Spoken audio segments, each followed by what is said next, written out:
ओम शांति। सुबह सुबह उठकर ये चेक करो कि बुद्धि कहाँ जाती है। हाँ, क्योंकि रात में सोने के बाद भी बुद्धि ही भटकती है। जो हम सपना देखते हैं वो मन के द्वारा देखते हैं, है ना। और मन हमें कई प्रकार के दृश्य दिखाता है। क्यों दिखाता है? क्योंकि मन को हमने अपनी बुद्धि के द्वारा कंट्रोल नहीं किया है। यदि हम अपनी बुद्धि का योग निरंतर परमात्मा में लगाते हैं, प्यारे पिता परमात्मा निराकार पारलौकिक पिता, बाबा कहता है बच्चे तुम लोगों से जो परिचय मेरा कराते हो उसमें ये जरूर कहो कि निराकार पारलौकिक पिता शिव बाबा, ये जरूर कहो। तो जो बहुत प्यार से बाबा की याद में रहते हैं उनकी बुद्धि बाप समान हो जाती है, और बुद्धि को बाप समान बनाना ही मूल पुरुषार्थ है। क्योंकि बुद्धि ही भ्रष्ट होती है, बुद्धि ही काम नहीं करती है। और जितनी भी विषय विकारों से ग्रसित आत्माएं हैं, वास्तव में असुर कौन है? असुर है विषय विकारों से ग्रसित आत्माएं असुर हैं, और विषय विकारों से मुक्त आत्माएं देवता हैं। तो किसी भी बात को केवल सुनना ही नहीं है, उसे बहुत बारीकी से समझना भी है और आत्मसात भी करना है। अभी मनुष्यों की स्थिति दुनिया में क्या है? सुनते बहुत हैं, बोलते बहुत हैं, ज्ञान बहुत सुनाते हैं, अच्छी अच्छी बातें सुनाएंगे, खूब अच्छी अच्छी बातें पोस्ट करेंगे, लेकिन वही मनुष्य यदि अपने अंदर दिल में झांक कर देखे तो वे एकांत में गड़बड़ ही करते हैं। जिस मनुष्य का मन और बुद्धि एकांत में गलत नहीं कर रहा है, एकांत में परमात्मा की याद कर रहा है, वही मनुष्य सच्चा हितैषी है, और वही मनुष्य देव दुनिया की ओर अग्रसित हो सकता है ना। तो मन का कंट्रोल कब होगा?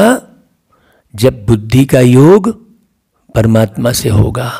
यदि आप रात में किसी भी प्रकार का स्वप्न देख रहे हैं, इसका मतलब मन आपका वशीभूत नहीं है, आपकी बुद्धि का योग परमात्मा में नहीं लगा है। किसी भी प्रकार का स्वप्न देख रहे हैं, यदि आप स्वप्न में भी सेवा कर रहे हैं, बाबा की सेवा कर रहे हैं, लोगों को ज्ञान सुना रहे हैं, स्वप्न में भी बाबा को याद कर रहे हैं, तब समझना कि आपकी बुद्धि का योग परमात्मा से लगा हुआ है। बहुत सारे बच्चों के फ़ोन मेरे पास आते हैं, बहुत सारे बाबा के बच्चों के फ़ोन आते हैं।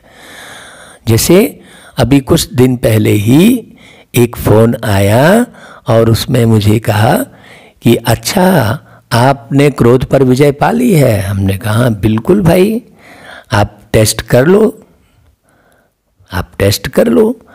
तो अगले कहे कि आपको हम गाली देंगे, आपको उल्टा सीधा बोलेंगे तो भी आपको क्रोध नहीं आएगा। तो मैंने कहा बहुत अच्छी बात है, आप बिल्कुल दे सकते हैं गाली, उल्टा सीधा बोल सकते हैं, ये तो बड़ी खुशी की बात है, मुझे अपने को जांच करने का अवसर मिल रहा है। मैंने ये कहा तो उन्होंने कहा कि आप ये जो कर रहे हो, जो मुरली रिकॉर्ड कर रहे हो और ये जो भेज रहे हो, आप बहुत बेवकूफ़ हो। मुझे कहा आपको कुछ नहीं मालूम।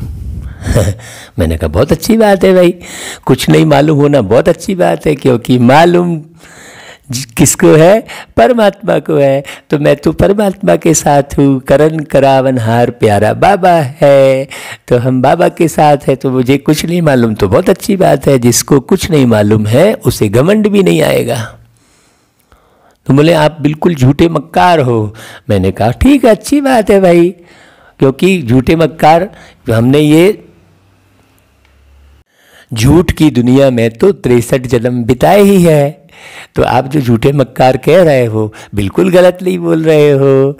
ऐसा करके हमारे मुख से बाबा ने ऐसा कहलवाया।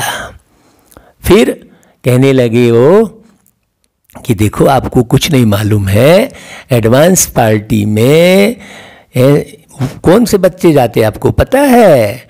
कौन सा वो करेगा? अब जन्म कैसे होगा? क्या सतयुग में कौन आएगा ये आपको पता है? मैंने कहा मुझे तो नहीं मालूम भाई, क्योंकि जन्म के पहले और मृत्यु के बाद तो परमात्मा का ही चलती है, दूसरा किसी की नहीं चलती, केवल गॉड ही चलाता है। अपने अपने कर्मों के आधार पर वो सेटेड है।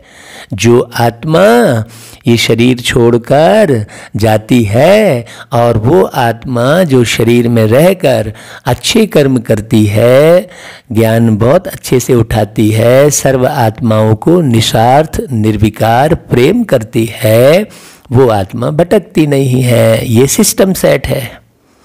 और जो आत्मा दुनिया भर के विचार लगाती है कि कहाँ जन्म लेंगे तो किसका होगा, ये होगा, एडवांस पार्टी में कौन गया नहीं गया, ये सब का लेखा जोखा रखने की आवश्यकता जो आत्मा नहीं रखती है, महसूस नहीं करती है, केवल बाबा को याद करती है, बाबा को प्यार करती है, वो आत्मा सतो प्रधान बनती है। तो उसका स्वतः ही सही स्थान पर जन्म होता है। जैसे मान लीजिए सेव फल है। सेव फल कहाँ उत्पन्न होता है? ठंडे स्थान पर। तो ठंडे स्थान पर सेव फल उत्पन्न होता है। अगर सेव फल का जो बीज है वो अपना स्थान नहीं छोड़ता है तो वो बहुत फिर से वृक्ष बनेगा और सबको सुख देगा। और यदि वो इधर उधर झरमुई में पड़ के, ज्ञान के इधर उधर में पड़ के इधर उधर भाग जाता है तो वो स्थान उसको मिलता नहीं है, तो वो उत्पन्न होगा नहीं। सिंपल सी बात है, क्योंकि उसका जो अस्तित्व है, उसकी जो क्वालिटी है वो ठंडे स्थान पर पैदा होने की ही है। ये सिस्टम सेट है। तो ये आत्माओं के ऊपर है कि वो आत्मा क्या कर रही है। ऐसा करके बाबा ने, पता नहीं, मुझे तो नहीं मालूम, बाबा ने सारा जवाब कहलवा दिया भाई। तो ऐसे हम ये समझें, जितने भी मनुष्य आत्माएं हैं, हमको इन सब पर विचार नहीं करना चाहिए कि कौन जन्म लेगा, क्या होगा, कब विनाश होगा। ये सब में जाने से आत्मा सही पुरुषार्थ नहीं कर पाएगी, वो भटकती ही रहेगी। क्योंकि जैसे शरीर में बैठकर बुद्धि भटक रही है, वैसा ही शरीर से निकलने के बाद भी बुद्धि भटकेगी। तो जितना ज़्यादा हम शरीर में बैठकर बुद्धि का योग परमात्मा से लगाते हैं, केवल हम इस चक्कर में नहीं पड़ते कि परमात्मा कहाँ आ रहे हैं, और अभी मधुबन में आ रहे हैं कि नहीं आ रहे हैं, कि अभी फलाने के तल में आ रहे हैं, कि मम्मा कहाँ गई, ये सब चक्कर में हमको नहीं पड़ना चाहिए। ये सब वास्तव में बाबा ने स्पष्ट कहा है, ये सब माया का रॉयल रूप है। माया बुद्धि को घुमाती है। तो हर एक बच्चे को ये पुरुषार्थ जरूर करना चाहिए। तो बहुत बारीक समझने की है बात। तो बारीक बात क्या समझ में आई भाई? कि मन को कंट्रोल करना बहुत जरूरी है। और मन कैसे कंट्रोल होगा? जब हम बुद्धि का योग परमात्मा में लगाएंगे, जब हम अपनी प्रीत, दिल की प्रीत प्यारे बाबा से रखेंगे। बाबा ने स्पष्ट कहा है, निश्चय बुद्धि विजयंती।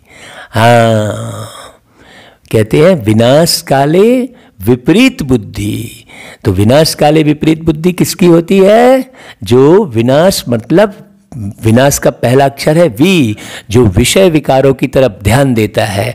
ये कहाँ जन्म लेंगे, किसके, कौन माँ बनेगा, कौन बाप बनेगा, ये सब वास्तव में विषय से जुड़ी हुई बातें हैं। इसका कोई जीवन से कोई सरोकार नहीं है। आप खुद गौर करो कि अभी जो आपने जन्म लिया है, क्या आप होश में थे? इसके पहले आप कहाँ थे? आपको याद है क्या? आप कब मरे, कौन से शरीर में मरे, और उसके पूर्व जन्म में आपका क्या था? आपको कुछ भी स्मृति में है क्या? आत्मा ने जो पूर्व जन्म में कर्म किए, अपने कर्म के आधार पर वो अपने अपने हिसाब से जन्म ले ही लेती है। ये सिस्टम सेट है। तो ये सब चक्कर में नहीं पड़ना चाहिए। और बाबा ने जो नियम मर्यादा बताई है कि बच्चे अमृत बेले उठो, अमृत बेले का समय भी निश्चित किया है। हाँ, कि बच्चे इतने बजे उठो। तो हमें वास्तव में वर्तमान में रहना चाहिए, अर्थात करंट में रहना चाहिए। हमें बहुत ज़्यादा फ्यूचर का नहीं सोचना चाहिए, हमें बहुत ज़्यादा पास्ट का भी नहीं सोचना चाहिए। पास्ट और फ्यूचर को छोड़कर मुझे क्या करना चाहिए? प्रेजेंट में रहना चाहिए, करंट में रहना चाहिए। जब हम करंट में रहते हैं तब परमात्मा से करंट मिलती है। जैसा वर्तमान है वैसा भविष्य है। यदि हम वर्तमान में अपनी बुद्धि को इधर उधर घुमाते हैं कि ब्रह्मा कौन और विष्णु कौन और ये सब, जो बाबा कहता है ज्ञान बिल्कुल सूक्ष्म है। ज्ञान बहुत थोड़ा है, सूक्ष्म मतलब बहुत थोड़ा है। योग की सब्जेक्ट मुख्य है, बाबा कहता है। मैंने याद किया, बाबा कहता है योग अक्षर भी मत बोलो। तो हमें बहुत ज़्यादा ज्ञान के उसमें चक्कर में नहीं पड़ना चाहिए, हमें अर्थ समझना चाहिए एक एक बात का।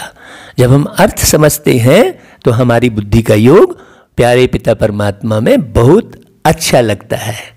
तो वर्तमान में जीवन जीना मतलब अपने प्रतिदिन को सेट करना। हाँ, यहाँ के प्रतिदिन के समय को यदि आप सेट कर लेते हैं तो आप कभी अपसेट नहीं होंगे। आप प्रतिदिन के समय को सेट करें। हाँ, जैसे बाबा ने कहा है कि बच्चे 2 से 4 मैं मिलता हूँ, तो ये कोशिश करना चाहिए हर एक बाबा के बच्चों को, बल्कि कहूँ हर एक मनुष्य आत्मा को ये कोशिश करना चाहिए कि जैसे ही शाम हुई अर्थात सूरज ढला मतलब रात शुरू हो गई, है ना। सूरज डूबा अर्थात रात शुरू हो गई। प्रकृति ने ये संदेश दे दिया कि भाई अब आप विश्राम की ओर बढ़े, है ना। तो सूरज जिस हिसाब से डूबता है उस हिसाब से हमारे जीवन में परिवर्तन करना चाहिए। हमने बहुत सारे बहुत मीठे मीठे मुस्लिम भाइयों को देखा कि वो सूरज के ढलने के हिसाब से अपनी साधना के समय को परिवर्तित कर देते हैं। देखा हमने बहुत अच्छे से। जैसे माना जब सूरज, माने प्रकृति में भी ऐसा होता है कि ठंड के दिनों में सूरज अलग समय पर ढलता है, गर्मी के दिनों में अलग समय पर ढलता है। तो उस हिसाब से हमने मुस्लिम धर्म की बहुत मीठे भाइयों को देखा, जैन धर्म के भाइयों को देखा, ऐसे अलग अलग हैं जो कि सूरज के हिसाब से अपने आप को सेट करते हैं। तो प्रकृति हमें संदेश देती है, तो हमें विश्राम की ओर जल्दी बढ़ जाना चाहिए, देर रात तक नहीं जागना चाहिए। हाँ, संध्या काल में जब भी संधि का समय है, माने संगम का समय है, माने न रात है न दिन है। भक्ति मार्ग में गायन है कि एक राक्षस है ना, हिरण्यकश्यप, हिरण्यकश्यप राक्षस जो है वरदान प्राप्त हुआ था उसे कि वो न तो दिन में मरेगा और न रात में मरेगा। इसका मतलब अब हिरण्यकश्यप क्या, हिरण्यकश्यप राक्षस जो गायन है वो वास्तव में विषय विकार है, मनुष्य की आत्माओं के अंदर के विषय रूपी राक्षस हैं। वो कब खत्म होंगे, न दिन में न रात में, संगम के समय पे। एक तो बाबा ने बेहद के संगम की बात बताई। अब बेहद के संगम को हम हद के संगम में प्रतिदिन जब हम सेट करेंगे तो हद के संगम को सेट करते करते हम बेहद के संगम को बहुत अच्छे से सेट कर लेंगे, है कि नहीं। जो माँ बाप अपने बच्चों की अच्छे से पालना नहीं कर पाएगा वो पूरी सृष्टि के कैसे मालिक कैसे बनेगा, संचालित कैसे कर पाएगा। जो एक को संभाल सकता है वो 100 को संभाल सकता है, जो 100 को संभाल सकता है वो 1000 को भी संभाल सकता है। उसके अंदर कैपेसिटी बढ़ती जाती है। तो सबसे पहले एक को तो संभाले। तो सबसे पहले एक को संभालना माने स्वयं को संभालना, फिर अपने द्वारा जो रचना किए हैं, बच्चे पैदा किए हैं उनको अच्छे से संभालना, जो अडॉप्ट किए हैं पत्नी को उसको अच्छे से संभालना, ये व्यक्ति सेट करे। इसलिए बाबा कहते हैं first biggest at home. First biggest at home में बहुत सारी विस्तार समाई हुई है, बहुत सारा ज्ञान समाया हुआ है। फर्स्ट बिगेस्ट एट होम मतलब ये हमारा भ्रुकुटी जो है वो होम है जिसमें हम आत्मा बैठे हैं। तो पहले अपने स्वयं को बहुत अच्छा मजबूत बनाना, फिर दूसरा होम आपका इस सृष्टि पर रंगमंच पर कौन सा है? पहला होम तो ये भ्रुकुटी है जहाँ तुम बैठे हो। दूसरा घर कौन सा है? तुम्हारा अपना परिवार है। तो परिवार के सभी सदस्यों के साथ हमारा बहुत आत्मीय कनेक्शन होना चाहिए। जब हम पहले होम को सेट कर लेते, फर्स्ट बिगेस्ट एट होम, पहला होम है भ्रुकुटी के बीच में आत्मा विराजमान हूँ, ये अनुभव हमेशा होते रहना चाहिए। संकल्प नहीं, सोच में नहीं, कोई शब्द नहीं, ये अनुभव होना चाहिए। जब ये अनुभव हम करते हैं तो फिर हम परिवार के सदस्यों के साथ भी वैसा ही अनुभव करते हैं, वैसा ही महसूस करते हैं। तो फिर विषय विकार आना बंद हो जाते हैं अपने आप। हाँ, फिर माया वार नहीं कर सकती कहीं पर भी। सबसे पहले माया वार करती है परिवार के सदस्यों के बीच में। क्रोध आएगा, अभिमान आएगा, अधिकार जताएंगे, वाह मैं पत्नी हूँ, मैं और ऐसा कर रहे हैं, वाह मैं पति हूँ, ये पत्नी मेरे साथ ऐसा कर रही है, ये अधिकार खत्म कर दोगे, आत्मी रिश्ते में कोई अधिकार नहीं रह जाता। और दैहिक रिश्ता अधिकार उत्पन्न करता है। इसलिए देखो बहुत गहरी गंभीर बात है ना। तो जैसे ही आत्मीय रिश्ता कायम होता है वैसे ही अधिकार की जगह फिर प्यार बढ़ जाता है। है कि नहीं? तो ये बात बड़ी गहरी समझने की। तो जो वर्तमान को मेंटेन करता है, मतलब करंट में जो जीवन जीता है, उसे भगवान की पूरी करंट प्राप्त होती है। तो 2 से 4 बाबा ने मिलने का समय निश्चित किया। तो रात को अगर व्यक्ति बहुत कोशिश करके जल्दी सो जाए तो 2 बजे उठ सकता है, और 2 से 4 का टाइम दिया है। तो चलो भाई आप 2 बजे नहीं उठ सकते हो तो 2:30 बजे उठ जाओ। तो 2:30 से 4, 2 से 4 का समय दे दिया है बाबा ने। मतलब उस बीच में जो जितना ज़्यादा पुरुषार्थ करेगा। ऐसा भी नहीं कि देर रात सोए हैं तो जबरदस्ती हमको 2 बजे उठना है, नहीं, आप मैनेज करना है कि हम जल्दी सोए। उसमें गीत भी गाया है, जो रात को जल्दी सोई और सुबह को जल्दी जागी, उस बच्चे से दूर दूर दुनिया का हर दुख भागे। देखो अब उठेगा कौन सही समय पर और सोएगा कौन, ये बात बड़ी समझने की है। जो सारे दिन को मैनेज करेगा, सारा दिन बुद्धि में मुझे ऐसा चाहिए, मुझे ये करना है, मुझे वो करना है, मुझे वैसा चाहिए, ये सबसे बुद्धि हटाकर प्लेन जिंदगी जिएगा जो, हाँ, प्लानिंग वाली जिंदगी नहीं, प्लेन जिंदगी, बाबा की याद करते हुए बिल्कुल बाबा के साथ जुड़कर जो पुरुषार्थ करेगा उसे सही समय पर नींद आ जाएगी और वो सही समय पर उठ जाएगा। हाँ, अब नहीं, और उसे सोने के लिए बहुत ज़्यादा समय नहीं चाहिए होगा। क्यों? क्योंकि वो आत्मा हमेशा हमेशा श्रेष्ठ संकल्पों के साथ, बाबा की याद के साथ, हमेशा कौन सी अवस्था में है वो आत्मा? विश्राम की अवस्था में है।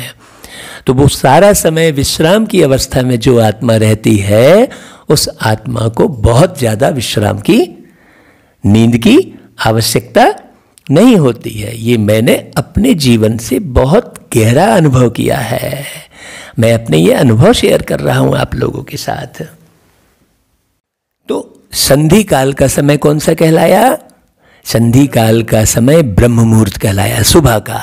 और फिर शाम का संधि काल, हाँ, जब न रात होती है और न दिन होता है। तो ऐसे समय पर ही विषय विकार रूपी राक्षस खत्म होते हैं।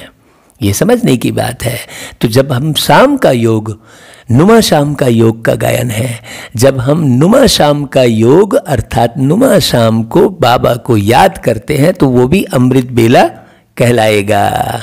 शाम का योग और सुबह की अमृत बेला, ये 2 अमृत बेला आप मैनेज करते हैं तो आप बहुत पावरफुल बन जाते हैं। हाँ, बुद्धि फिर इधर उधर नहीं भटकेगी आपकी, बुद्धि केवल बाबा की तरफ रहेगी, प्यारे बाबा याद आते रहेंगे। और जितने ज़्यादा बाबा याद आएंगे उतना ही बुद्धि दिव्य बनेगी। और जितनी ज़्यादा समझ समझ के मुरली पढ़ेंगे उतना ही ज्ञान क्लियर होगा। हाँ, जब ज्ञान क्लियर होगा तो बुद्धि क्लियर होगी और क्लियर बुद्धि में ही सही समय पर सही बात टच होगी बाबा की। हाँ, क्योंकि बाबा ज्ञान का सागर है, बाबा को पूरा ज्ञान क्लियर है, बाबा कहीं असमंजस में नहीं है। बाबा ये असमंजस में नहीं है कि कौन बच्चा राजा बनेगा कौन महाराजा बनेगा, वो डिसाइड नहीं कर रहा है बाबा। बाबा उस चक्कर में नहीं है कि फलाना बच्चा महाराजा बनेगा कि राजा बनेगा कि मेरा बेटा क्या बनेगा। वो बाबा को, दुनिया में लौकिक माँ बाप इस फिक्र में रहते हैं कि यार मेरा बेटा क्या बनेगा, है दुनिया वाले ये चिंता करते हैं। बाबा ऐसी चिंता नहीं करता है। बाबा को मालूम है जो जैसा पुरुषार्थ करेगा तो पुरुषार्थ के आधार पर स्वयं ही वो पद पालेगा। बाबा को पता है, बाबा के तो ढेर सारे बच्चे हैं। अगर बाबा चिंता करने लगे तो बाबा तो चिंता के सागर में ही डूबा रह जाए, बाबा किसी का सहयोग कर ही ना पाए। तो मुझ आत्मा को भी और जो भी सुनने वाली जितनी मनुष्य आत्माएं हैं जो सुन रही हैं बहुत अच्छे से बाबा के ज्ञान को, उन सब को ये फिक्र कभी नहीं करना चाहिए, इस दिशा में चिंतन कभी नहीं करना चाहिए कि कौन कहाँ जन्म लेगा और माँ कौन होगी और बाप कौन होगा, ये सब फिक्र नहीं करना चाहिए। अगर मैं मजबूत हूँ, मैं सत्य हूँ, मैं पवित्र हूँ तो मुझे सब कुछ प्राप्त होना ही है, वो सब सोचने की आवश्यकता नहीं है। हाँ, जन्म बाई जन्म आपने कहाँ जन्म लिया, कैसे जन्म लिया, इसका आपको कुछ पता ही नहीं है। ये तो बाबा आके 84 जन्मों का राज बताते हैं, हमें चुपचाप सुन लेना चाहिए। इस पर हमें बहुत ज़्यादा विचार मंथन नहीं लगाना चाहिए, स्वयं को संपन्न बनाने का ही पुरुषार्थ करना चाहिए, है ना भाई। और स्वयं को संपन्न कब बनाएंगे, जब हम प्रतिदिन की दिनचर्या को बाबा के अनुसार मैनेज करेंगे। जब तक हम प्रतिदिन की दिनचर्या को बाबा के अनुसार मैनेज नहीं करेंगे तब तक न तो मुरली की पॉइंट हमें बहुत अच्छे से समझ में आएगी और न ही मेरी बुद्धि का योग परमात्मा में लगेगा। इसलिए मुझे पूरा नियम प्रमाण चलना चाहिए। ऐसा है नहीं कभी भी सो रहे हैं, कभी भी उठ रहे हैं, कभी भी कहीं भी जा रहे हैं, कभी भी कुछ भी खा रहे हैं, कभी भी किसी से भी बात कर लिए, कभी भी कोई भी प्लानिंग करने लग गए, कभी शौक के आधार पर जीवन जीने लग गए, कभी दुनियाचारी की बातों में लग गए, कभी किसी के ऊपर शक करने लग गए, कभी दुनिया भर की शिकायतों में अपना जीवन बिताने लग गए। ऐसा जीवन जो है अनबैलेंस होता है ना, असंतुलित जीवन होता है। तो निश्चित रूप से असंतुलित आत्मा ये जो ड्रामा का संतुलन है, जो सिस्टम है उसको प्रॉपर वे में मैनेज नहीं कर पाएगी और सही समय पर सतयुग में नहीं उतर पाएगी, सतयुग के सुख, सतयुग का पद हासिल नहीं कर पाएगी। इसीलिए हमें जो अभी जीवन मिला है वो अनमोल मिला है। हाँ, वो गीत हमने गाया ना, जीवन मिला अनमोल है नहीं हमें कितना सलोना, सुन लो प्रभु के बोल है, नहीं गफलत में खोना। ये सारा गफलत है। हाँ, इस दिशा में हमें बिल्कुल नहीं सोचना चाहिए। अच्छा भाई, आज 11 नवंबर की मुरली को बहुत प्यार से, बहुत अच्छे से सुनना है। बाबा कहते हैं, मीठे बच्चे तुम अभी वर्ल्ड सर्वेंट हो, मतलब पूरे संसार के तुम कौन हो, नौकर हो। तो नौकर क्या करेगा भाई, नौकर हमेशा नम्र रहेगा। अगर नौकर नम्र नहीं रहता तो उसे मालिक का प्यार और मालिक से वर्षा नहीं प्राप्त होता। तुम नौकर हो और मालिक कौन है भाई? मालिक है मेरा शिव बाबा। इसलिए बाबा कहता है तुम्हें किसी भी बात में देह अभिमान नहीं आना चाहिए। हाँ, ज्ञान का अभिमान भी देह अभिमान के खाते में आएगा। हाँ भाई, ज्ञान देने वाला कौन है भाई? प्यारा बाबा है। तो मुझे ज्ञान का अभिमान भी कभी नहीं आना चाहिए कि मैं बहुत ज्ञानी हूँ, मैं बहुत अच्छा सुनाता हूँ। ये सब मुझे नहीं होना चाहिए। आप अच्छे से सुनाएंगे, अच्छे से पढ़ेंगे तो अच्छा होगा ही। अब कोई अच्छा बोले ना बोले भाई, है ना, हमें ये फिक्रात में भी नहीं रहना चाहिए कि भाई मुझे किसी ने अच्छा नहीं बोला, अरे बुरा ही बोलता रहे ना, क्या करना है। आप स्वयं को तो जान रहे हो ना। इसलिए बाबा कहते हैं स्वदर्शन। आप जितना ज़्यादा स्वयं को जानोगे उतना मजबूत बनते चले जाओगे। तो किसी के कहने पर अगर आपको किसी ने मूर्ख बोल दिया तो आप हो तो नहीं ना, आप तो जान रहे हो ना स्वयं को, तो बुरा क्यों लगेगा भाई? क्यों बुरा लगेगा? आप तो जान रहे हो ना। आप करोड़पति हो, आपके पास अपार धन संपदा है और कोई गरीब कह देगा तो क्या आप संपत्ति दिखाना शुरू कर दोगे क्या? है कि देख उस गरीब को, आप उससे भिड़ जाओगे क्या कि देख तू मेरे को गरीब समझ रहा है, मैं इतना ऐसा करोगे क्या? नहीं, आपको तो पता है आप करोड़पति हो, उसको नहीं मालूम है तो आप दिखाओगे थोड़ी। ये दिखावेबाजी में आता है। अगर किसी ने मूर्ख कहा, आपको बेवकूफ़ कहा, कुछ भी कहा, आप तो नहीं हो ना, तो आप उसे शो करने लग गए कि नहीं भाई मैं मूर्ख नहीं हूँ, ज्ञान बघारने लग गए बहुत सारा और अनबैलेंस हो गए, तो इसका मतलब सही में आप मूर्ख है ना भाई। तो बाबा कहता है किसी भी बात में हमें देह अभिमान नहीं आना चाहिए। फिर प्रश्न है, ये सब बारीक बातें हैं। बाबा प्रश्न करते हैं, कौन सी एक आदत ईश्वरी कायदे के विरुद्ध है जिससे बहुत नुकसान होता है? हाँ, बाबा बहुत डीपली हमारे दिनचर्या को भी देखते हैं। मुरली से सारा कुछ सेट हो जाता है। बाबा कहते हैं कोई भी फिल्मी कहानियां सुनना व पढ़ना, नॉवेल्स पढ़ना, यह आदत बिल्कुल बेकायदे है। इससे बहुत नुकसान होता है। और आज तो हर हाथ में फिल्म है, न जाने क्या क्या देखते रहते हैं। बाबा ने स्पष्ट कह दिया, देखो हमें बहुत बारीकी से सुनकर और उस पर अमल करना चाहिए। हाँ हाँ हाँ मुंडी हिलाए और करे जा रहे सब कुछ, ऐसा नहीं होना चाहिए। बाबा कहते हैं, बाबा की मना है, बच्चे तुम्हें ऐसी कोई किताबें नहीं पढ़नी है। बोले थोड़ा पढ़ लिए तो क्या हुआ, थोड़ा देख लिए तो क्या हुआ, बाबा ने तो कहा है देखते हुए नहीं देखना। ऐसा बाबा के ज्ञान को उल्टा रूप में उठाने वाले बच्चे भी होते हैं। हम तो देखते हुए भी नहीं देख रहे हैं। हाँ, वो बच्चा बहुत नुकसान होता है उसका। बाबा कहता है अगर कोई बीके ऐसी पुस्तकें पढ़ता है, अर्थात ब्रह्मा कुमार, तो तुम एक दो को सावधान करो। फिर गीत बजा है, मुखड़ा देख ले प्राणी जरा दर्पण में, वो देख ले कितना पुण्य है, कितना पाप तेरे जीवन में, देख ले दर्पण में। ये मुरली रूपी दर्पण में अपने बुद्धि रूपी मुखड़े को देखो।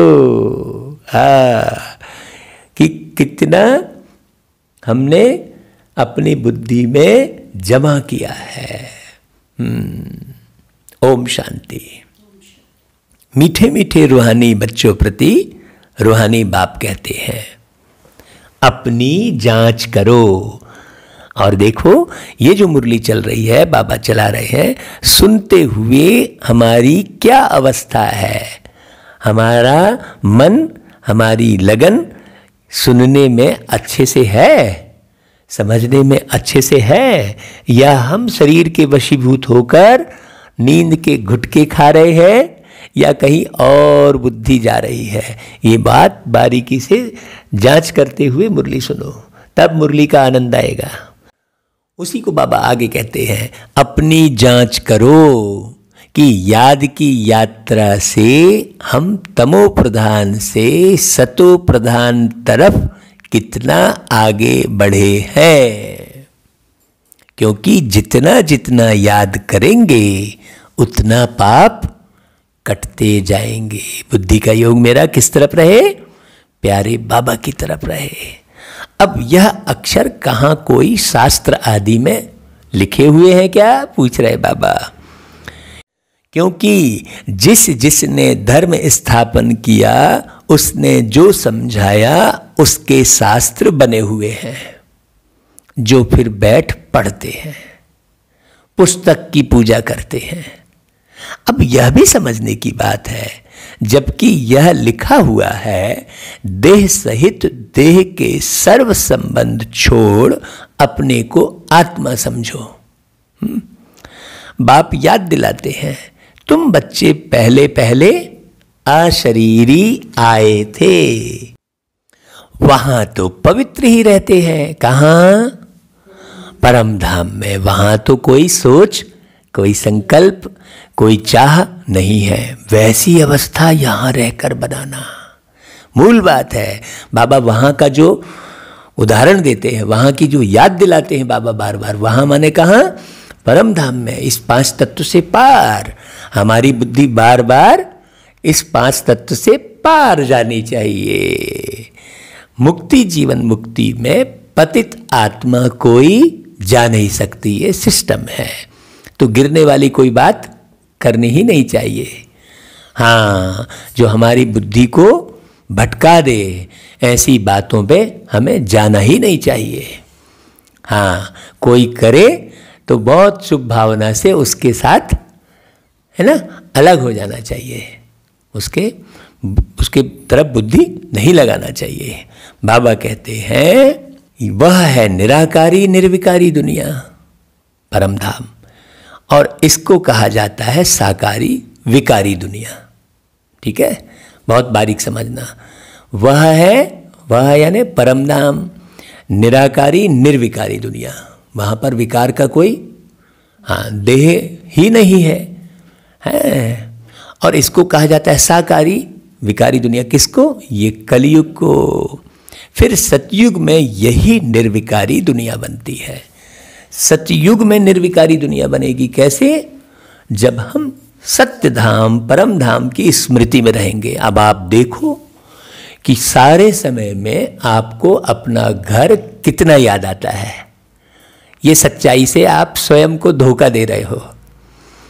यदि सच्चाई से आप नोट करोगे तो आपको पता चलेगा कि 1 सेकंड भी परम धाम की स्मृति में टिकते नहीं हैं बच्चे। ये बाबा स्पष्ट रिजल्ट बताते हैं। बाबा कह रहे हैं बच्चे परम धाम की स्मृति में रहो। परम धाम की स्मृति में रहकर आप हर कार्य कर सकते हो, बिल्कुल कर सकते हो। जैसे आप बाजार में कुछ भी लेने जाते हो तो आप घर को नहीं भूल जाते, अंदर घर स्मृति में रहता है और उस स्मृति के आधार पर ही घर लौटते हो। लेकिन इस दुनिया में रहते हुए परम धाम की स्मृति नहीं रहती है, अंदर परम धाम की स्मृति नहीं रहती है। नहीं रहने के कारण बाबा कहता है इसका अभ्यास करो। अभ्यास करोगे तो रहना शुरू हो जाएगी। भाई मैं परम धाम में टिकूं, अमृत बेले उठकर मेरी बुद्धि परम धाम की ओर चली जाए, अशरीरी महसूस करूं मैं अपने आप को। ये पुरुषार्थ तो करना पड़ेगा। हम केवल ज्ञान ही ज्ञान सुनेंगे और ज्ञान को स्पष्ट करेंगे, अर्थ सहित मुरली बस सोचेंगे और उससे कल्याण हो जाएगा, ऐसा नहीं है। हमें वो अभ्यास भी करना पड़ेगा। बाबा कहता है सतयुग में रहने वाले देवताओं की तो बहुत महिमा है। अब बच्चों को समझाया जाता है, अच्छी रीति धारण कर औरों को समझाओ। बाबा ने पहले शब्द क्या बोला? अच्छी रीति पहले स्वयं धारण करो, क्योंकि जब तक तुम स्वयं धारण नहीं करोगे वो वाइब्रेशन नहीं फैलेंगे। चाहे आप कितना भी अच्छा ज्ञान सुना लो, बहुत मीठे से बोल लो आप, हाँ, लेकिन धारणा बहुत जरूरी है। अमृत बेले उठने की, बाहर का लोभ लालच में नहीं पड़ने की। हाँ भाई, जब आपको बहुत तेज भूख लग रही है, शरीर नहीं सध रहा है, तकलीफ हो रही है, तो आप कुछ अच्छा खा लो बाहर का। बिस्किट खाने बोले, इसका मतलब हम बिल्कुल चॉइस करके अच्छी अच्छी बिस्किट खरीद के मार्केट से ला रहे हैं। बाबा ने तो बिस्किट खाने की छूट दी है बोले, तो बिस्किट खाने की छूट काहे के लिए दी है बाबा ने? काहे के लिए दी है कि रेयर केस में जब आप कहीं ऐसी जगह फंस जाते हैं जहां बहुत आप घर का भोजन करने में बहुत टाइम निकल जा रहा है, आपकी अतड़ियाँ पूरी डिस्टर्ब होने लग रही हैं, वहाँ आप स्वाद के वशीभूत होकर नहीं कहलाएगा खाना है। बाबा ने कुछ चीज़ों की छूट दी है तो बच्चे फिर उसी का निर्माण करना शुरू कर दिए, वो प्रोडक्शन शुरू कर दिए है कि हाँ भाई ये बाबा की याद का बना हुआ है, ये ब्रह्मा कुमार के हाथ का बना है, ये ब्रह्मा कुमारी के हाथ का बना है। तो वो अच्छी अच्छी चीज़ें बना बना के बिल्कुल स्वाद के वशीभूत होकर प्रोडक्शन भी चालू कर दिए ऐसा थोड़ी है। हाँ, ये बहुत अपने आप को धोखा देना कहलाएगा। नहीं, रेयर केस में कभी बाबा ने मिलिट्री वालों का उदाहरण देते हुए मुरली में कहा है। अब मिलिट्री वाले हैं, वहाँ पर मिलता ही नहीं है सतो प्रधान भोजन, और वो तो क्या करेगा, वो क्या शरीर छोड़ देगा? तो बाबा कहते हैं फिर बाबा की याद में ले लो। इसका मतलब वो सबके लिए थोड़ी है। समय अनुसार, सरकमस्टांस अनुसार। हाँ, आप नहीं तो फिर बड़ा एक बार अपन ने मांसाहार लिया है, बड़ा टेस्टी है, मछली बड़ी अच्छी है, तो पर चलो खा लिए फटाफट। क्यों? बाबा ने मिलिट्री वालों को छूट दी है भाई। सोचने की बात है। तो ऐसा ही कुछ चीज़ें बाहर खाने के लिए, चलो भाई चने खा लो या मुर्रा खा लो कभी बाहर में। हाँ, आपको भूख लग रही है भाई। हम जैसे रायपुर से नागपुर जाते थे,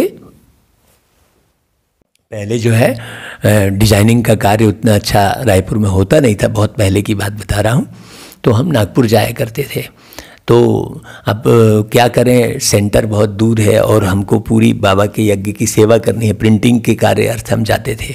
तो हम क्या करते थे कि कच्ची सब्जियां खरीद लेते थे।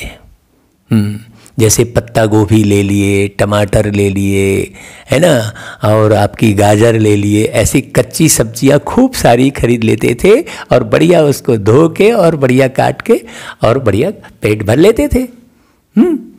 तो उसमें किसी भी प्रकार का कोई वो नहीं होता था। तो ऐसी जब हम साधना हम करेंगे, ऐसा अपने मन को तपाएंगे, है ना, ऐसे अपनी बुद्धि को दिव्य बनाएंगे, तो बाबा का ज्ञान बड़ा सहज हो जाएगा। ज्ञान में चलना और बाबा के ज्ञान को समझना। धारणा भी चाहिए ना। तो बाबा ने जो धारणा की बात कही, उस पर मुझे याद आ गया।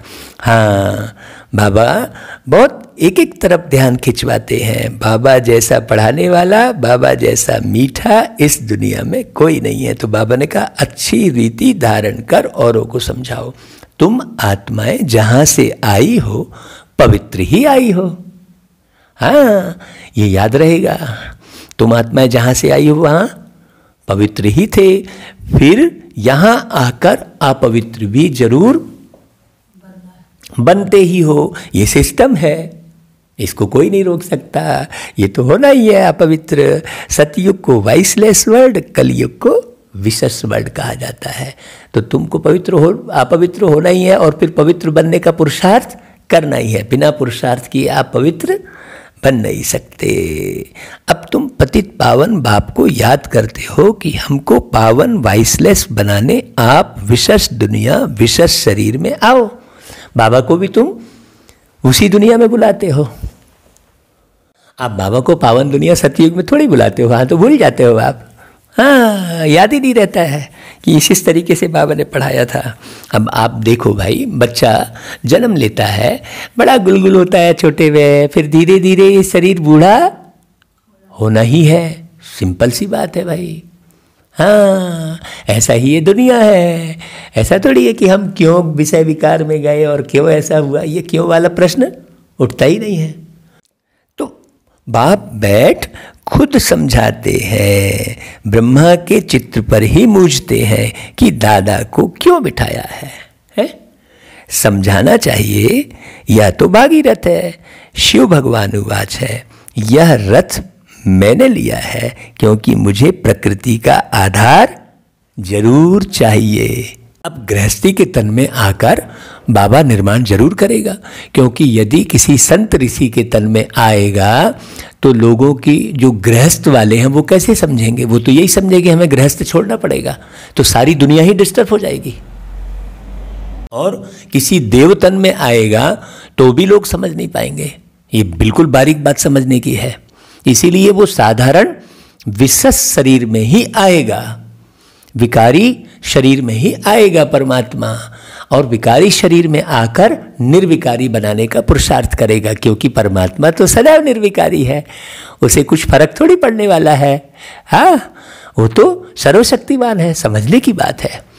तो बाबा ना तो किसी देव तन में आ सकता और ना ही किसी जानवर के तन में आएगा। भाई मछली के तन में आके क्या सुनाएगा? मछली में बोलने की क्षमता का कोई सिस्टम सेट ही नहीं है कि मछली द्वारा वो कुछ ज्ञान सुना सके, बोल सके।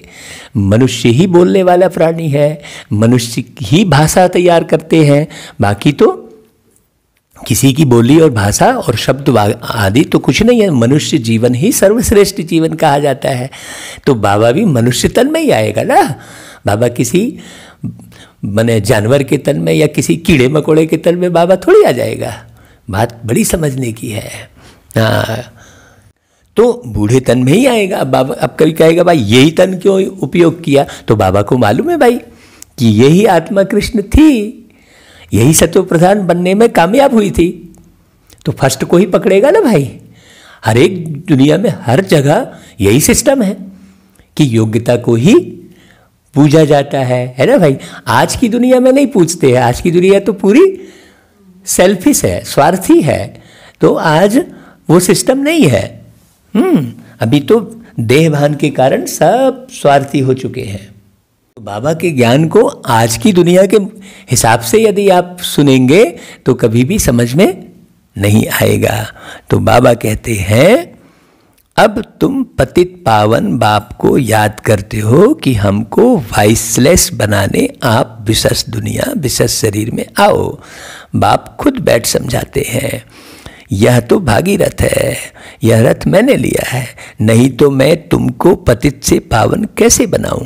रोज पढ़ाना भी जरूर है। हाँ, दुनिया में भी जो भी सामग्री आपकी बुद्धि में बैठती है, जो भी प्रोडक्ट कंपनी, वो बार बार आप देखते सुनते हैं तभी वो बुद्धि में बैठता है। तब आपको बुद्धि में ये ख्याल आता है कि हाँ हमें ये लेना चाहिए। इसलिए बाबा की वाणी भी रोज रोज वही चलती है। तब आप जब आप रोज नहीं पढ़ेंगे, आप कहेंगे ये तो मैंने सुन लिया है, ये तो मैंने वो कर लिया है, ऐसा आप कहेंगे तो आप कभी भी उसको धारण नहीं कर पाएंगे। आपको रोज पढ़ना पड़ेगा, जब आपको वही बात रोज पढ़नी पड़ेगी। हाँ, आपका घर का संबंध भी रोज जब आप उससे मिलते हैं, चाहे वो बेटा हो, चाहे वो पति हो, चाहे माँ हो, चाहे बाप हो, जब आप रोज मिलते हैं तब गहरा संबंध बनता है। यदि बच्चा पैदा होते ही साल 2 साल में कहीं दूसरी जगह चला जाए और आप कभी ना मिलो तो आपका उससे संबंध, ना उसका आपसे संबंध कभी नहीं बन सकता। तो आप संबंधों को भी रोज मेंटेन करते हो।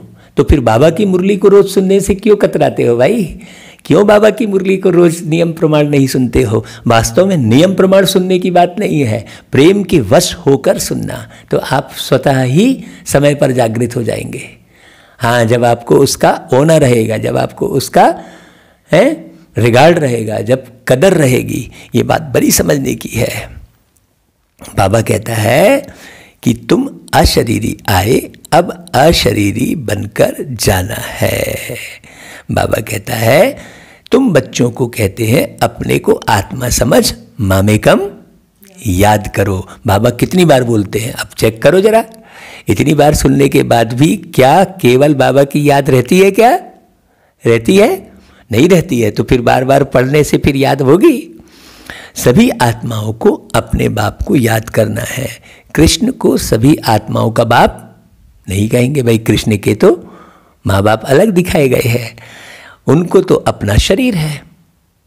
तो यह बाप बहुत सहज समझाते हैं कि जब भी किसी को समझाओ तो क्या बोलो, आप अशरीरी आए थे, अब अशरीरी बनकर जाना है। वहां से पवित्र आत्मा ही आती है, भल कल कोई आते तो भी पवित्र हैं, तो उनकी महिमा जरूर होगी। हाँ, जैसे अभी अभी कोई जन्म लेगा तो बहुत समय तक वो निर्विकारी रहा है। हम आपको बताएं, हमारे ऑफिस में एक व्यक्ति ऐसा आया था जिसे हमने तुरंत पहचान लिया था कि ये एक आध जन्म लेने वाली आत्मा अभी आई है, अभी अभी परम धाम से जन्म लेकर ये अभी जीवन जिया है। बहुत गुलगुल था वो भाई। हाँ, आपको भी मैं मिलवाया था ना भाई। हाँ, बहुत बारीक बात है। बाबा कहते हैं ये समझ में आ जाएगा।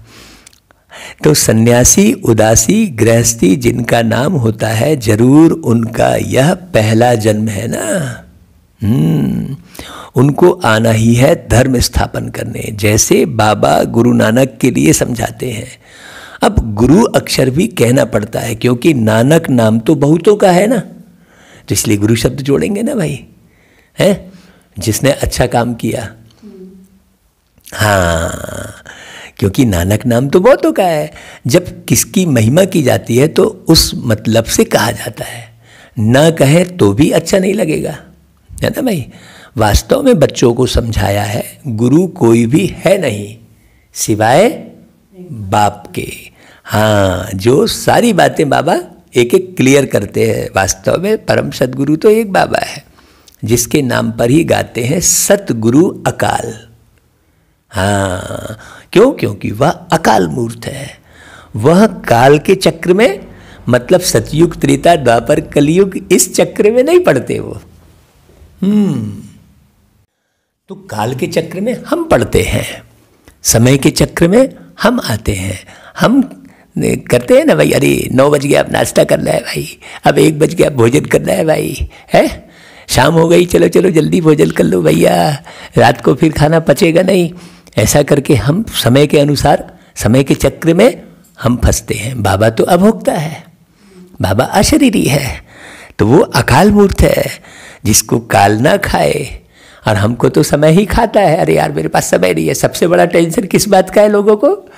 लोग हमेशा क्या बोलते हैं, अरे यार मेरे पास टाइम नहीं है, तो वो समय खा गया ना उनको, है?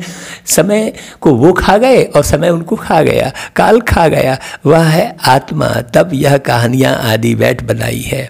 बाबा कहते हैं फिल्मी कहानियों की किताब, नॉवेल्स आदि भी बहुत पढ़ते हैं।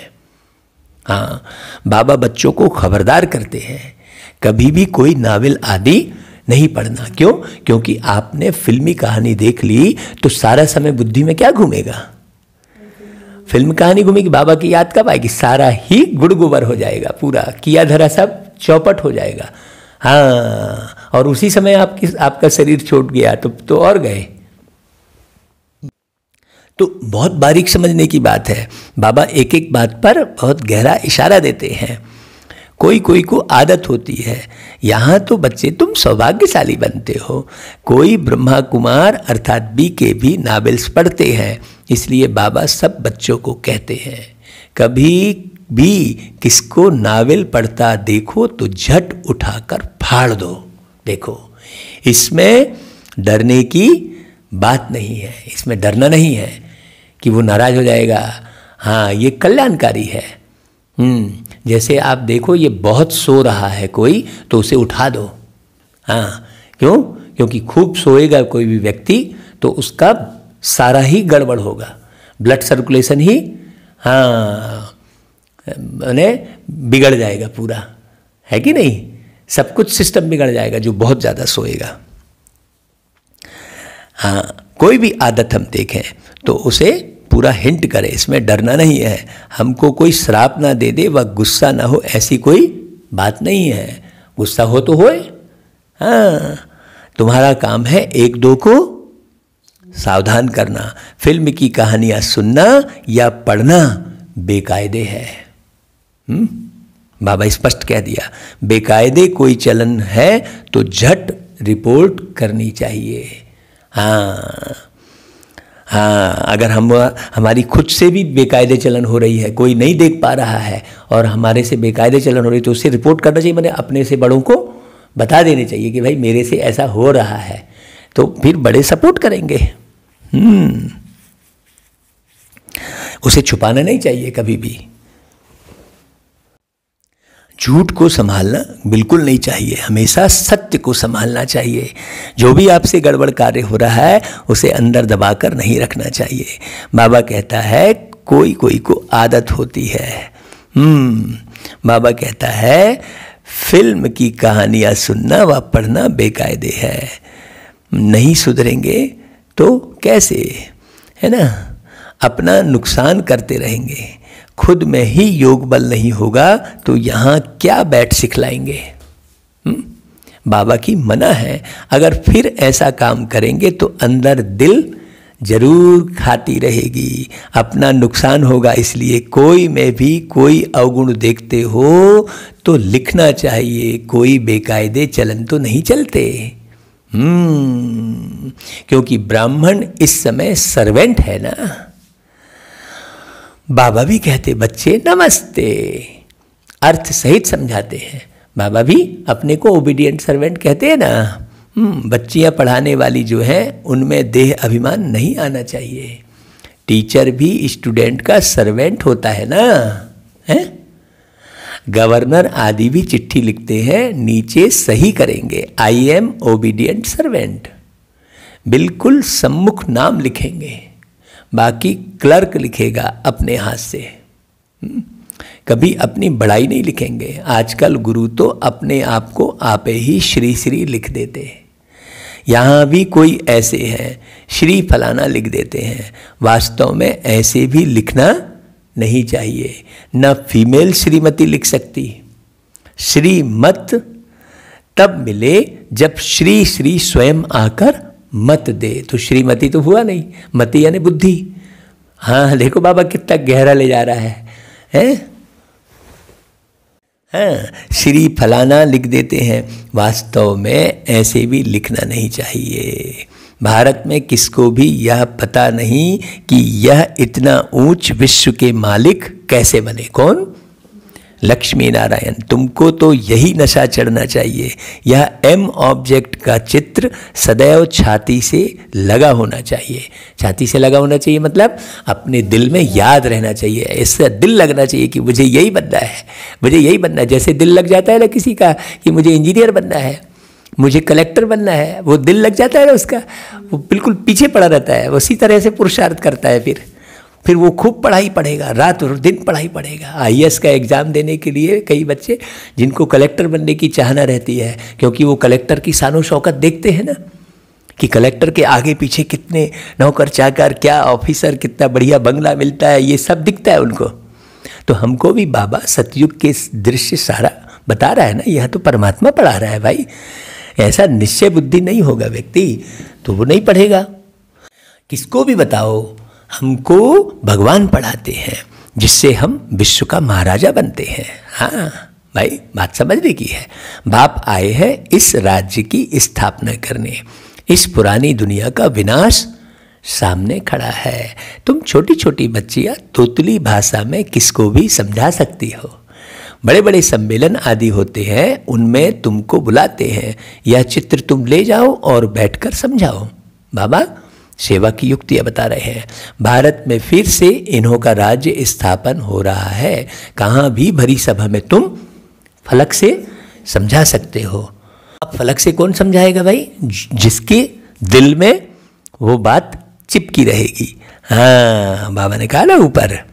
फिर बाद में बाबा ने सेवा की बात बताई। बाबा कहते हैं कि भारत में इनका राज्य स्थापन हो रहा है। ये नशा रहना चाहिए, सारा दिन सर्विस का ही नशा रहना चाहिए। हाँ, बाबा हमको राजयोग सिखला रहे हैं। शिव भगवान उवाच, हे बच्चों, तुम अपने को आत्मा समझ मुझे याद करो तो तुम यह बन जाएंगे 21 पीढ़ी के लिए। दैवी गुण भी धारण करने हैं। अब देखो, ये जो मुरली सुन रहे हैं तो हमें उमंग आ रहा है कि नहीं आ रहा है अंदर से? हाँ, बुद्धि हमारी कहाँ जा रही है? अभी तो सबके आसुरी गुण हैं। श्रेष्ठ बनाने वाला तो एक ही श्री श्री शिव बाबा है। हम ये केवल पढ़ नहीं रहे हैं, ये पढ़कर हमें गढ़ना भी है, गढ़ते हुए पढ़ना है।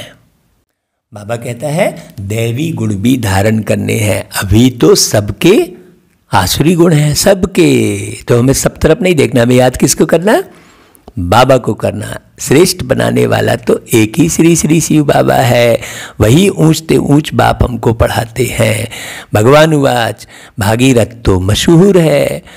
हाँ, मन मना भव, भागीरथ को ही ब्रह्मा कहा जाता है, जिसको महावीर भी कहते हैं। यहाँ देलवाड़ा मंदिर में बैठे हुए हैं ना, जैनी आदि जो मंदिर बनाने वाले हैं, वह कोई भी जानते थोड़ी है इसका रहस्य। तुम छोटी छोटी बच्चियाँ कोई से भी विजिट ले सकती हो। हाँ, अभी तुम बहुत श्रेष्ठ बन रहे हो। यह भारत की अहम ऑब्जेक्ट है ना। कितना नशा चढ़ना चाहिए भाई। यहाँ बाबा अच्छी रीति नशा चढ़ाते हैं। हाँ, सब कहते हैं हम तो लक्ष्मी नारायण बनेंगे, राम सीता बनने के लिए कोई भी हाथ नहीं उठाते। अभी तो तुम हो अहिंसक क्षत्रिय, तुम अहिंसक क्षत्रियों को कोई भी नहीं जानते। यह तुम अभी समझते हो। देखो बाबा कितनी प्यारी बात बोल गया। तुम हो अहिंसक क्षत्रिय, अपने विषय विकारों पर जीत हासिल करते हो। गीता में भी अक्षर है मन मना भव, अपने को आत्मा समझो। यह तो समझने की बात है ना, और कोई भी समझ नहीं सकते। बाप बैठ बच्चों को शिक्षा देते, बच्चे आत्म अभिमानी बनो। यह आदत तुम्हारी फिर 21 जन्म के लिए चलती है। आदत हो जाएगी आत्माभिमानी बनने की। देखो बाबा ने आदत की बात कही। हाँ, तुमको शिक्षा मिलती है ही 21 जन्मों के लिए। बाबा घड़ी घड़ी मूल बात समझाते हैं। क्या? अपने को आत्मा समझकर बैठो। परमात्मा बाप हम आत्माओं को बैठ समझाते हैं। तुम घड़ी घड़ी देह अभिमान में आ जाते हो, फिर घर बार आदि याद आ जाता है। यह होता है भक्ति मार्ग में भी। भक्ति करते करते बुद्धि और तरफ चली जाती है। एक टिक सिर्फ नौधा भक्ति वाले ही बैठ सकते हैं, जिसको तीव्र भक्ति कहा जाता है। एकदम लवलीन हो जाते हैं। हाँ, तुम जैसे याद में बैठते हो तो कोई समय एकदम अशरीरी बन जाते हो। ये बात बाबा अशरीरी की जो कर रहे हैं, अब आप जांच करो कि इतना मुरली सुनते हो, इतना पढ़ते हो, क्या कभी अशरीरी का अनुभव किया? देखो भाई, जब तक अशरीरी का अनुभव नहीं करोगे तब तक पाप कटेंगे नहीं।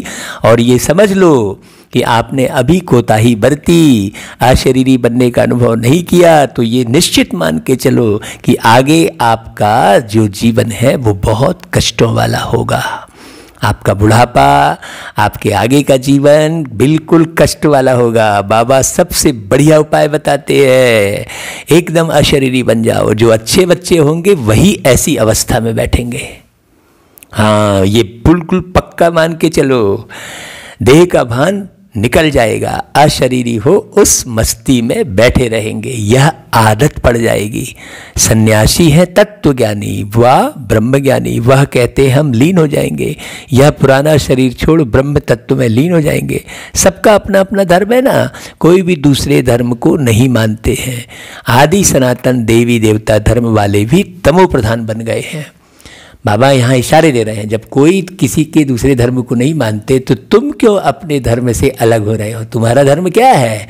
तुम्हारा धर्म है देवी देवता धर्म। तो तुम्हें हमेशा देने की भावना ही रखना चाहिए। यहाँ किसी से लेने की भावना नहीं, किसी से प्यार ले रहे हैं, किसी से सम्मान ले रहे हैं, नहीं।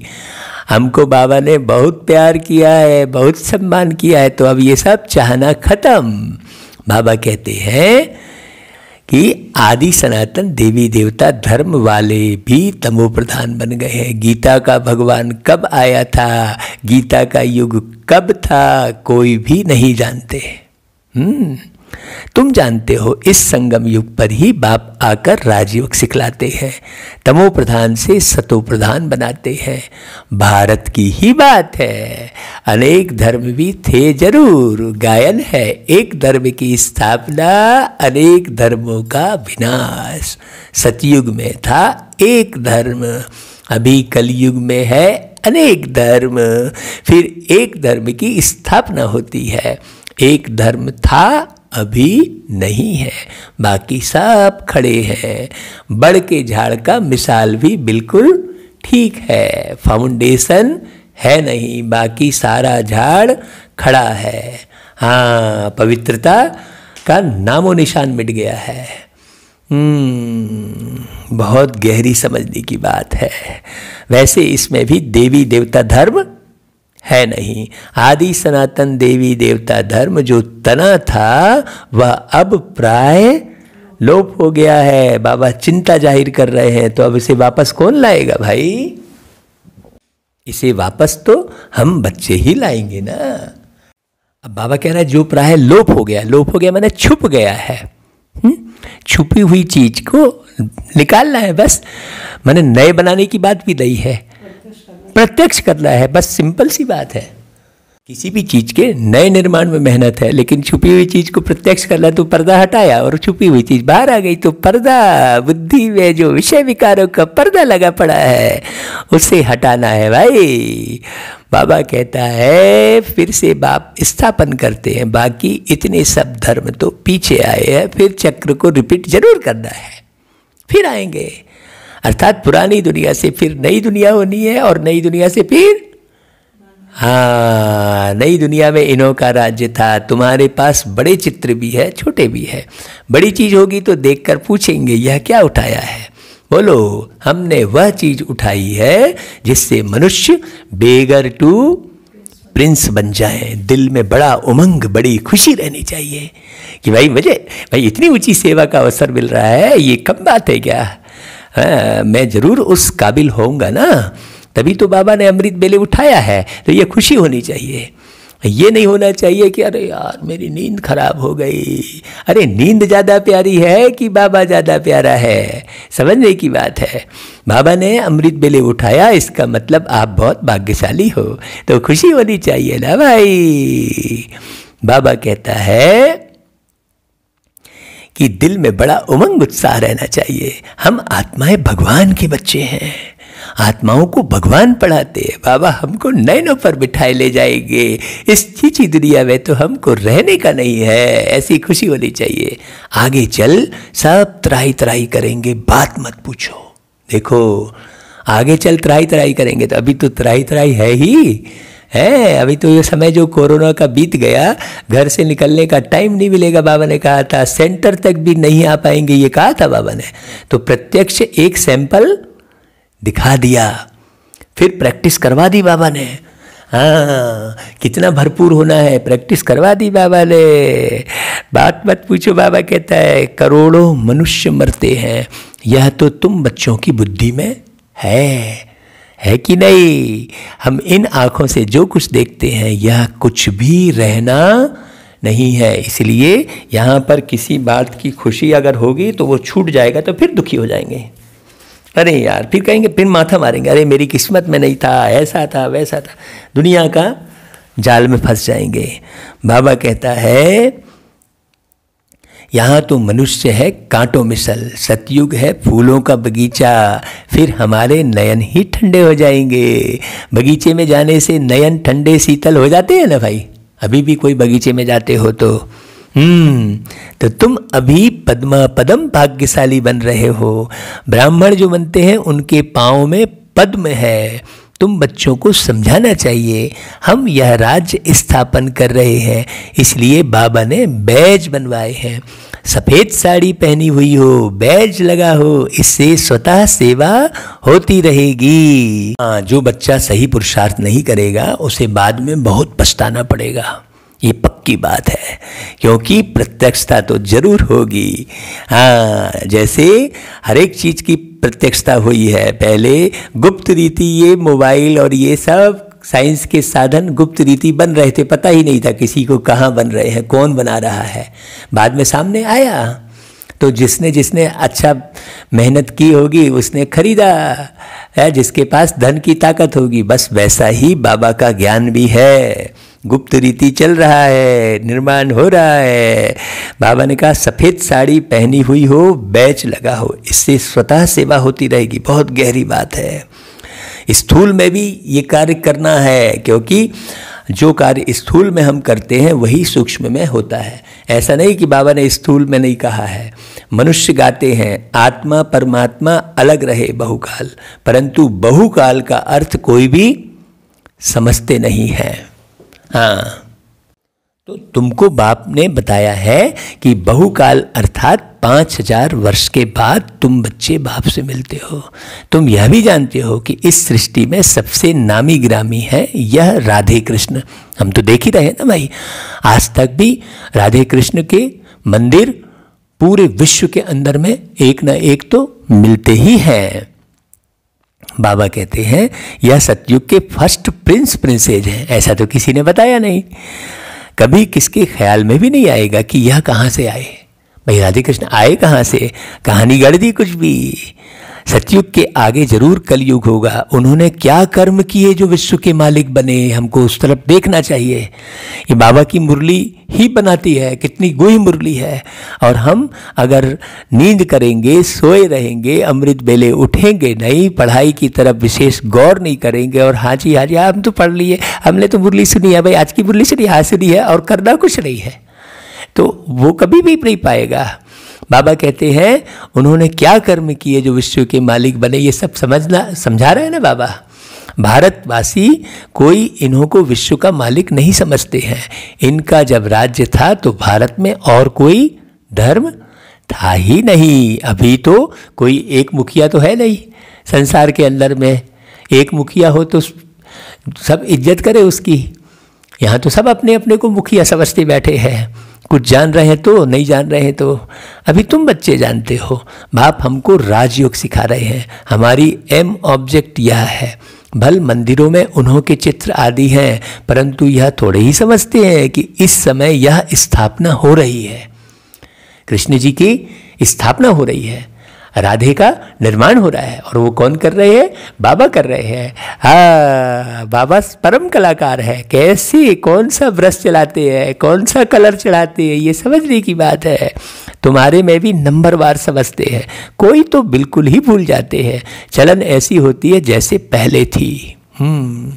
यहाँ समझते तो बहुत अच्छा है, यहाँ से बाहर निकले खलास। सर्विस का शौक रहना चाहिए। सबको यह पैगाम देने की युक्ति रचे, मेहनत करनी है, नशे से बताना चाहिए। शिव बाबा कहते हैं मुझे याद करो तो पाप मिट जाएंगे। हम एक शिव बाबा के सिवाय और किसको याद नहीं करते हैं। अच्छा, मीठे मीठे सिकिलधे बच्चों प्रति माता पिता बाप दादा का याद प्यार और गुड मॉर्निंग। रूहानी बाप की रूहानी बच्चों को नमस्ते, और हम रूहानी बच्चों की रूहानी माता पिता बाप दादा को याद प्यार गुड मॉर्निंग और नमस्ते बाबा। हमको तो लगता है कि एक दिन में हम 10 मुरलियाँ पढ़ लें। हाँ, बहुत लगन लगी है।